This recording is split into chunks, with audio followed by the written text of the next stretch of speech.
Hello, friends. This is Miss Tara back again with Bedtime Stories, The Wonderful Wizard of Oz. We're on Chapter 17, which was How the Balloon Was Launched. For 3 days, Dorothy heard nothing from Oz. These were sad days for the little girl, although her friends were all quite happy and contented. The Scarecrow told them there were wonderful thoughts in his head, but he would not say what they were because he knew no one else could understand them but himself. When the Tin Woodman walked about, he felt his heart rattling around in his breast, and he told Dorothy that he discovered it to be kinder and more tender heart than he had owned when he was made of flesh. The Lion declared he was afraid of nothing on earth and would gladly face an army of men or a dozen of the fierce Kalidas. Thus, each of the little party was satisfied except Dorothy, who longed more than ever to get back to Kansas. On the 4th day, her great joy, Oz sent for her. But when she entered the throne room, he said pleasantly, "Sit down, my dear. I think I found a way to get you out of this country and back to Kansas." Back to Kansas?" she asked eagerly. "Well, I'm not sure about Kansas," said Oz, "for I haven't the faintest notion of which way it lies. But the first thing to do is to cross the desert, and it should be easy to find your way back home." "How can I cross the desert?" she inquired. "Well, I'll tell you what I think," said the little man. You see, when I came to this country, it was in a balloon. You also came through the air being carried by a cyclone. So, I believe the best way to get across the desert will be through the air. Now, it is quite beyond my powers to make a cyclone, but I've been thinking the matter over, and I believe I can make a balloon." "How?" asked Dorothy. "A balloon," said Oz, "is made of silk, which is coated with glue to keep gas in it. I have plenty of silk in the palace, so it would be no trouble for us to make a balloon.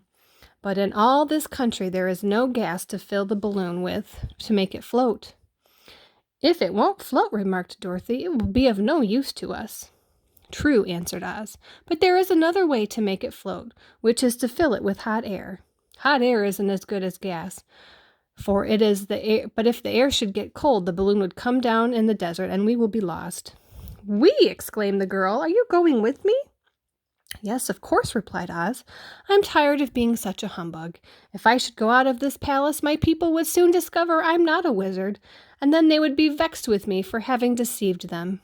So I have to stay shut up in these rooms all day, and it gets tiresome. I'd much rather go back to Kansas with you and be in a circus again." "I shall be glad to have your company," said Dorothy. "Thank you," he answered. "Now, if you will help me sew the silk together, we will begin to work on our balloon."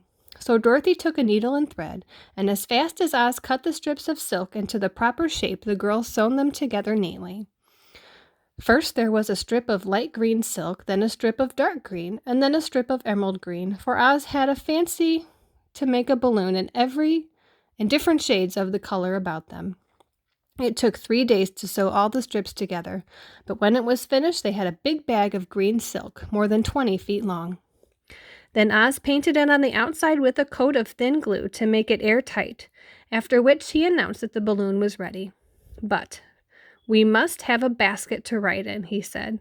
So he sent the soldier with the green whiskers for a big clothes basket, which he fastened with many ropes to the bottom of the balloon.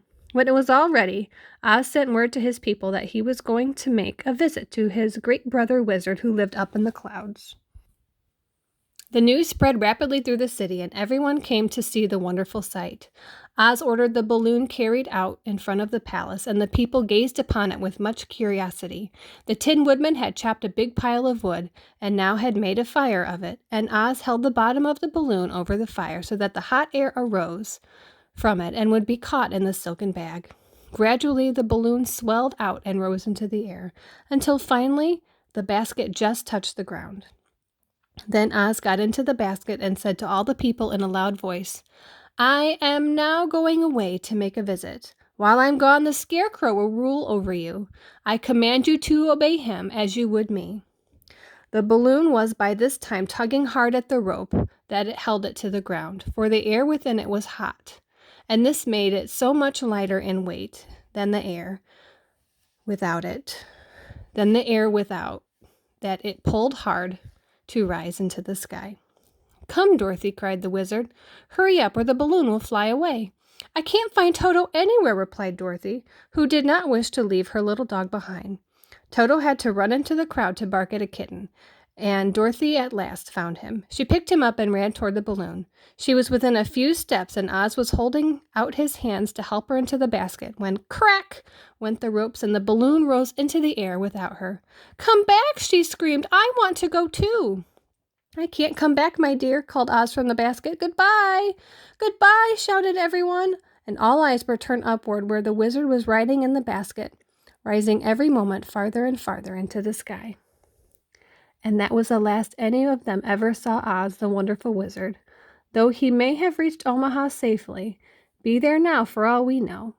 But the people remembered him lovingly, and said to one another, "Oz was always our friend. When he was here, he built for us this Emerald City, and now he is gone, and he has left us with the wise Scarecrow to rule over us." Still, for many days they grieved at the loss of the Wonderful Wizard and could not be confronted.